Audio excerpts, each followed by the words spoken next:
सो ये गाइस, स्वागत है आपका फिर से एक नई वीडियो में। तो ये है पार्ट 6 जो कि हम बुक पढ़ रहे थे, Lallan sweets. So let's start. Chapter 5 है। I woke up to the sound of Nikku whistling lightly. The cassette player was not on. I rubbed my eyes, straightened up, and saw that we were on a highway. Good morning, Niku said as I retied my hair. Sorry, I slept off. I was still groggy. Don't worry, I didn't mind the snoring, he said, or the drooling. I immediately brought my hand up to my mouth only to realize that he was joking. I had not been drooling, at least not yet, and my mother would have definitely told me if I snored. Oh, haha. If we are going to be together on this trip, then we should be nice and not try to embarrass each other all the time. Where is the fun in that? Nico asked in a expressions, and also a bit too late to not too late to negotiate the rules. Don't you think? We are already a long way from home.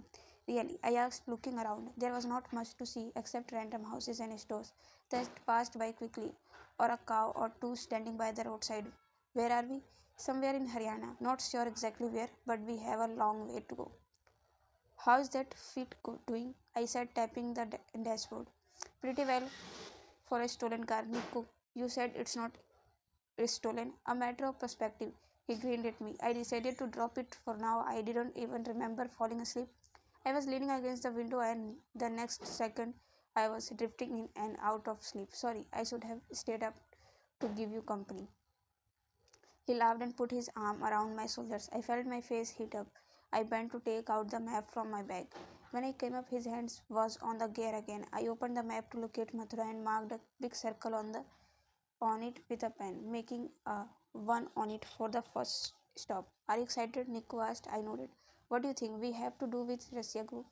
I have no idea really. It seems so strange that Lalaji set this up, but at the same time, it is so characteristic of him. He said he too inherited the shop in this manner by completing some tasks as a test. Nico nodded, seemingly impressed. And don't forget, he added, we still have to place stakes on the Shahrukh Khan bet. I won't forget because I will win. He smiled and shook his head, his dimple picking at me. I felt a pang of thrill when I realized that we had so much time to spend together. We were still in the school when we spent entire days together. They had stretched out ahead of us. As long as the sun was out, we would go to home for dinner and then be out again for a quick walk chance once the breeze set in. I wanted to tell Niku I was really excited that he had joined me but could not bring myself to say it, so I chose to look outside instead. The sun was now high up in the sky and the car was beginning to get warmer. We mainly had fields to see as the road took us further and further south. There were many trucks and carriers too on the way, and Nico constantly had to change lanes in order for us to maintain speed. A lot of people we passed stared at our car. The feast was not a discreet, that was for sure. I wondered where Mohit and Rohit were, and if they had already found the people we were supposed to look for in Mathura. What must happening at home? I hoped Pappu uncle was not giving my mother a hard time. I am thinking we should make a stop, get some strong tea and breakfast. The sun's starting to make me feel sleepy. Niku said, looking at me. I nodded in agreement. A minute later, he got off the highway and stopped at a dhaba. I stepped out, stretching my arms and legs, and found a few people sitting around the tables, staring at us unabashedly. I looked at Niku. He clapped his hands in the anticipation and sat down, asking if we could be served kadak ginger chai. The song Didi Tera Devar Divana was playing on the radio. Somewhere I hummed the song in my head as we waited. A lanky boy came and asked us if we wanted to eat something as well, aloo paratha. Nico asked me. When I nodded, Nico asked him to bring four. On the road, cars and trucks dashboard passed at a great speed. I could not believe that years after I thought the time of Niku and Taru was done and dusted. I was sitting with him, not exactly sure of where we were heading and ordering aloo parathas. When I looked at him, he simply smiled. Where are you from? A woman walked over to us, hobbling slightly, clutching her pallu in one hand, her old skin wrinkling. She sat next to us and smiled widely, revealing a broken front tooth. I was immediately reminded of Lalaji. We are from Siaka, I said. looking at Niku. She clapped her hands in delight. Siaka, looking at the boy who served us, she yelled at him, Chotu, bring another chai. Siaka is a beautiful city, she said. Yes, we grow up there, Niku added. Not like this road here. The sun is too strong and a woman can't even go 200 meters away from her field, not even for natural business, without man jumping at her. Niku hung his head, but I continued smiling at her. It's a dhaba, this one. Yes, of course, my son does the hard work while I sit here and enjoy talking to people who stop by, especially those from Siaka. The boy came with two steel plates, each holding a couple of brown fat parathas with a huge wad of white butter in the center and what looked like amka achar on the side. You two married? She asked as I started eating. I shook my head vigorously while Nico did not react. The old woman shifted her gaze between us. Oh, she said, her eyes winking. So not married, boyfriend, girlfriend. I shook my head quickly again, to which she waved a hand. No need to lie. There were some in my mind. Two boyfriend girlfriends. I had one too. Nico eyebrows shot up. I could not help but ask, really? She scoffed. No need to appear so shocked. I was the village beauty. In fact, let me tell you the story of my first love. We nodded meekly and I realized that Didi Tera Devar Divana had stopped playing. The beats of A rang out. He used to call me Kamal, you know, because there was a lot of lotuses in the ponds in our village, he said. I was beautiful just like them. We were never had a proper conversation, but we did see each other from afar. He worked really hard to convince my father to let him marry me. And finally it did happen. Everything was arranged. A mandap at my house, food for 100 guests, my mother's wedding sari. I had never looked so beautiful and everyone was dying to see me. But you know what happened? He never came. I asked, and even before she answered, Niku seemed impressed with my guess. She nodded. So you are not so naive after all, eh? Man, yes, he never came. The barat never arrived. We waited until people began leaving early, and then it was clear to us that he would not come. He had ruined my life in the worst possible way, and the sad part was that I still loved him. Even his betrayal could not make me hate him. Such is life. Sometimes you are dealt that worst possible hand, and there are no reasons or explanations. I was prepared to offer my sympathy, pursuing it to be the end of the story, but she was not finished. Yet everything passes, and bad time, no matter how long it may seem, goes away, unrehearsing in the good and a chance for revenge. Niku's jaw dropped at this, and I listened intently. I was sent off to stay with my Mamaji. His village was located very far away, where no one would know of this unfortunate incident. Pretty soon, my Mamaji received marriage proposals for me. I was then married off to my late husband. He was a farmer for some time, but later decided that toiling in the heat was not his passion, so we moved here and opened this dhaba. What was the revenge? I asked. She smiled again. I didn't expect to see him again, but there he was one fine day, parking his truck by the side of the highway, sitting for dinner at our dhaba, ordering chai with his companions. I recognized him from afar. My heart froze for a second. Did I really care now? Married with 4 children and running successful dhaba alongside my husband. That a man had called me Kamal years ago and promised to marry me. When I saw him laughing with his friends, of course I cared. What happened next was very simple. I took his order from him, my veil in front of my face. He did not even bother looking up. Had he shown me even the slightest side that I reminded him of someone, even if it was by the way I walked, I was so close to him at a point I might have forgiven him, but he did not. I put my hand over my mouth.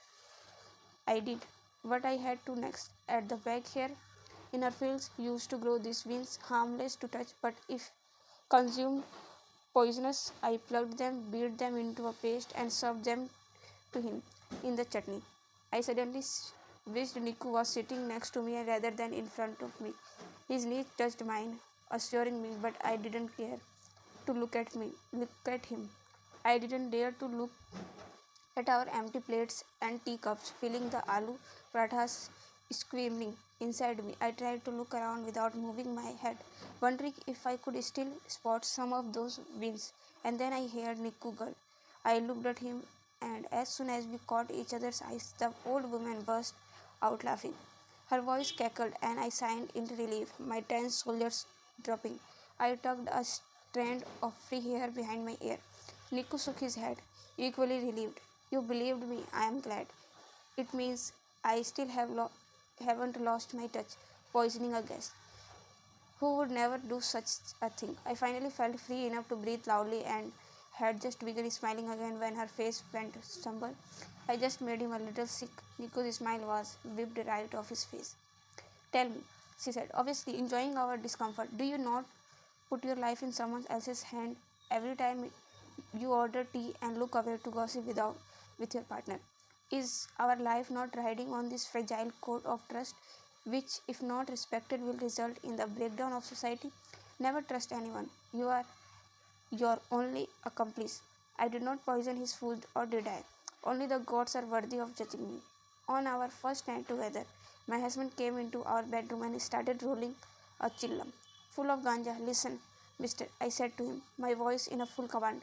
You cannot smoke ganja here, not without me, she added with another mischievous grin. I looked down and saw that the menu had a lotus printed on top, which I had failed to notice until now.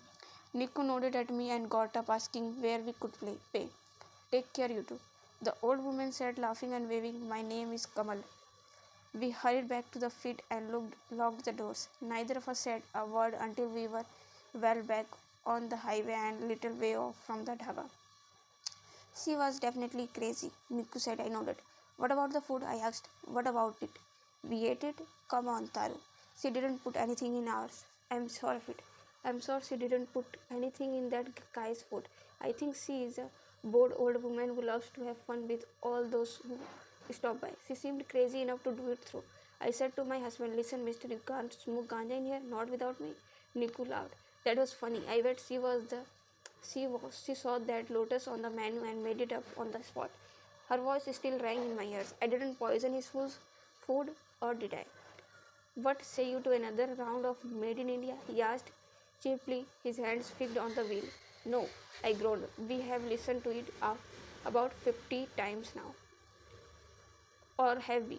He asked cryptically, imitating the old woman. I laughed. Well, it's only one of the two cassettes we have. Don't let the old woman get your spirit down. Come on, let's hit it. देखी है सारी दुनिया. We had been driving for quite a few hours now, and our initial excitement, fueled by the old woman's story, and now faded as the day progressed. It got hotter, and the feet seemed to trudge on.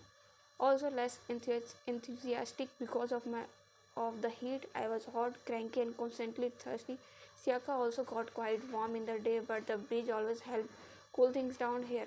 In the car, we felt nothing except the bumps on the road and the relentless sun. We had decided to take a super quick lunch break because we realized that we haven't made great time, and if we did not move quicker, we would not reach Mathura before late in the evening. Niku had refused to drive on the highway after dark. Do you know how dangerous it is? He had asked me. I had abandoned all the aloofness I had decided to show. I sat quizzly in the seat while he drove on, though he had volunteered to come along. I was still extremely grateful that he had, for it gave me time to think about other stuff. My thoughts constantly harked back to Lalaji's cryptic smile when he talked about the magic ingredient and about us embarking on this quest. What did he want us to do? At the same time, we had heard the term magic ingredient so much in our lives that I had never thought of questioning it. What exactly it might be, or content. Could there be actual magic in it? Something above the grasp of normal human beings? It could not be, I told myself, but what of it then? I sweated these thoughts away. It was premature to think of it. Are you tired? I asked Niku, my voice low while he sat attentive at the wheel. I felt a bit bad of you. Yes, he said, shaking his head in exhilaration. I know you are not. I know you missed me a lot. He smiled before asking, didn't you? He looked away. I was mad at you. You left to study and whatever you wanted, and you didn't look back. Not even once. I did, he said earnestly, looking at me as such as the road permitted him. I did. I always thought of you and Siaka, but he could not even finish his sentence, making me realize that he did not even have a valid excuse. He was not able to say anything that would justify leaving, which was just as well. There really was not much to say. He had moved on to bigger things, and I did not seem to fit in those plans. In the time with the rhyme of the car, with the sounds of highway in the background, I wanted to say everything that was buried deep inside my heart, but I held back, thinking back on the years and years of hurt which I considered betrayal. Come on, it's been years, I said, a big fake smile on my face, patting his hand that was on the gear. He looked at me doubtful, perhaps realizing I didn't mean what I said. Taru, he began, but I cut him off. God, how far are we? Do you know I could really stretch my legs? I am ready. Let's play Alisa Channing again, but it's going to be the last time. We have to find some new cassettes in Mathura, Niku. This time radio never works on the highway. It was dark by the time we entered the city, and though we were tired, we were still upbeat. I could feel Niku's gaze on me more often now, perhaps waiting for me to decide the next step. Just thought of that made my stomach curl up in nervousness. I didn't know anything more than what I had told him, and it suddenly seemed a little foolish to have driven all the day and be completely without a plan. We had no place to stay, and moreover, nothing concrete to look for. The Russia group was our only vague hint. I made a special effort to do not catch his eyes looking outside in the concentration, almost as if we would come across a signboard that would say Russia group this way. Soon, as the street became narrower, it was harder and harder to drive. I could see that the stares we received were harder and more curious. Almost every inch of the street was occupied by rickshaw and scooters, all of them honking continuously. The color of our feet seemed to be even more prominent in the dark. We must have been in the center of the city for now. The roads were choked, markets busted on both sides, and someone often tapped on our car. I looked at Niku in frustration. Let's park a bit far from this halchal, and then decided our next course of action. The combination won't allow for space to think. He nodded, honking patiently at the big group of boys who were now walking leisurely right in front of us. After 10 or so minutes, we came on to a wider street. Seeing some space in a corner, Niku stopped the car there. He turned to me, and I suddenly felt nervous. Okay, why don't you stay here and I'll walk around a little to ask about the Russia group? Lalaji said that everyone would know them. I said, what? No, he said, looking around. Why would you go alone? It's late, Taru. So, what if it's late? We have to finish the task. Yes, but would not be better off if we started in the morning? We don't even have a place to sleep. Shouldn't we find a room for ourselves? His answer made me forget what I was going to say next. A room for ourselves? Would we stay in the same room? Were we going to share the same bed? The thought made my face heat up. I think we should start now, Niku, I said. We will figure out the sleeping part, but I would not be able to wait until the morning to ask around. He took a couple of seconds, but then nodded and jumped out of the car. He locked the feet and said he would come with me. We walked back to the main market, dodging scooters and puddles. I lifted my pants as my feet flopped in some dirty water. I felt dirty and tired, looked at Niku's. Surely he must be more tired than me. He did seem a bit haggard, but he still smiled when he looked at me. A loudspeaker blared out announcements or advertisements. I could not tell, and I wondered who to ask. A man sold chaat where we stood expertly plating bhalla with dahi in oodles of imli ki chutney. I looked at Niku and then approached him. Oh, Bhaiya, I asked as his hands moved swiftly and he nodded to indicate that he was listening. Do you know where I can find Russia group? He grinned at me, bits of sweat shining off his face, his hands still moving mechanically. Russia, go there to Mandir Chowk. What is it? What is what? The Russia. You just asked me for it. All I could do was stare at him, confused, unable to explain why I was there. You want chaat? 5 rupees, one plate. Niku, who was one step behind me with his hands in his pocket, raised his eyebrow on hearing the question. We can take one and share, he said, and I nodded at the chaat wala. Within a second, he had handed us a plate that had two bhallas and papdis. I realized it had been a while since we had lunch, and the chaat was delicious, just the right amount of tangy. We ate slowly as we watched the street. Men and women walked about hanging at the stalls, crying babies in their arms, little girls holding their father's hands. Next to us, a man sold colorful wares and peacock's feathers. Rickshaw lined the road behind which hung t-shirts in row, all claiming to be the latest style. There was a huge queue outside Sriji Doodh and Petha Bhandar, and I wondered if we should also try the petha there. So what about this Russia? I asked the chartwala again, more confident now. What is it? They do Nach Gana, what else? He said. But the whole city comes to watch them perform. Young boys want to join this group dances rather. It's very prestigious to be chosen as Russia. We nodded and quickly finished the chart and handing him the plate as we walked towards the Mandir Chowk. Folk music flowed through the street. Soon we could see the towering temple light up from the outside. It was easy to find the path leading up on it. With barely any space to walk, the streets were packed with sailors who had on offer everything from little white beaded decorations to hampers of prasad, including cakes and nuts. Some booksellers sold literature or Krishna or the book of artists. The further we went, the more crowd it became. I felt Niku standing close, his shoulders bumming against mine. Madam, buy some prasad. Evening bhajans going on. A sailor called out to me. I smiled and walked on. I looked around for Rohit and Mohit, expecting to see their round faces in the middle of the crowd, peering from behind their glasses, but there were strangers around me, laughing and heading towards the mandir. Where were the Rasyas? Would there be a signboard, and how would I talk to them? How many of them would be there? Almost as an answer to my volley of questions, we entered a country yard and saw people around a group. We knew instantly it was them and walked over, pushing through people to get a clear look. A few men sat in the middle, one playing the harmonium, another on the tabla, two more with manjiras, and another with a tambourine. Women danced around them, singing, clapping their hands in the air. They wore colorful lehengas with dupattas expectedly placed into the skirts and around their heads. Their bangles jingled as they sang along to words I barely understand. I decided it must be proper Braj Bhasha which they were singing in, and glanced at Niku to ask if he understood anything. He was watching them curiously. I then tried to figure out who to talk to and gave Niku a nudge when I saw an old man sitting at the very back behind the dancing woman. Are you part of the Rasi? I asked, walking up to him. He had a large, thick beard and very expressive eyes. One look at me and then Niku, and his face hardened. Yes, I am. Well, do you know my grandfather, Lallan Taneja, or do you know of someone who would know him in your group? Maybe we are from Siakka. He made an expression that could only be called a crimps. I took a step back towards Niku. Do you even know who we are? Who are the Rasyas? We are the director descendants of Krishna. We don't remember the names of commoners, of people who come to learn from us. So he came to you learn.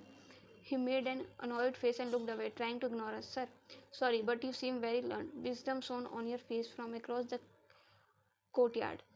And that's why we came to you. All we want to learn is some of you. Lord Krishna's teachings, Niku tried. The man looked him up and down, and said after a pause, and why do you want to learn it? To follow the path of rightness. Her grandfather sent us here. He said we should learn from the best. I saw him raise his chin high and realized that Niku had managed just the right amount of flattery.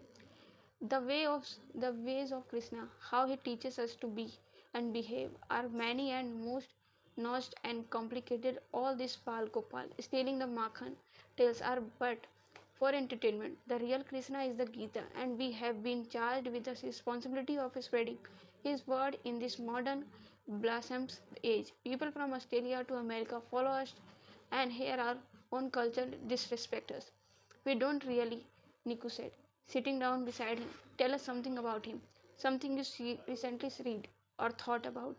I suppressed a sigh. I didn't want to sit there listening to the old man talking when we could be out there asking the other Asias if they knew my grandfather, but the old man would be get offended if I walked away now. So I too sat next to him. Very few have what it takes to follow the path carved out for them without giving in the desire or follies. Every day the world becomes more materialistic, full of objects and people that tempt us to move away from the path of duty, the right duty. Very few have it in themselves today to detach from worldly pleasures and keep their eye only on the goal. To not stray.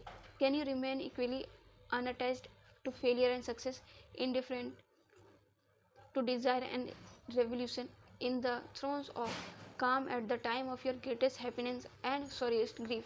It is only when you understand that this world is just a passing, a mere path in what it actually come, that you start setting this man-made emotions and creations.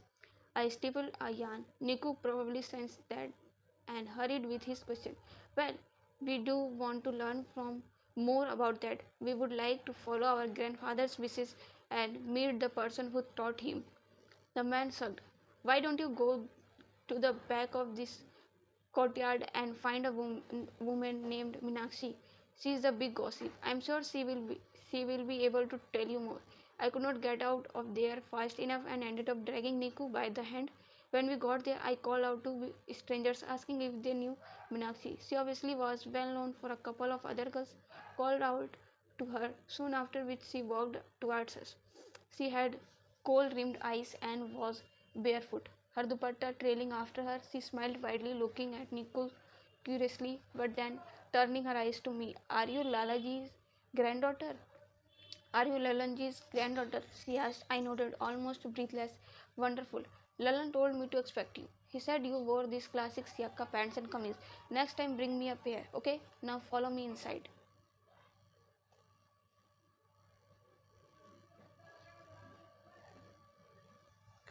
So guys, यहाँ पे हमारा ये chapter ख़त्म होता है। Chapter 6 में इसमें include कर सकती थी, बट चैप्टर 6 बहुत ही ज़्यादा बड़ा है।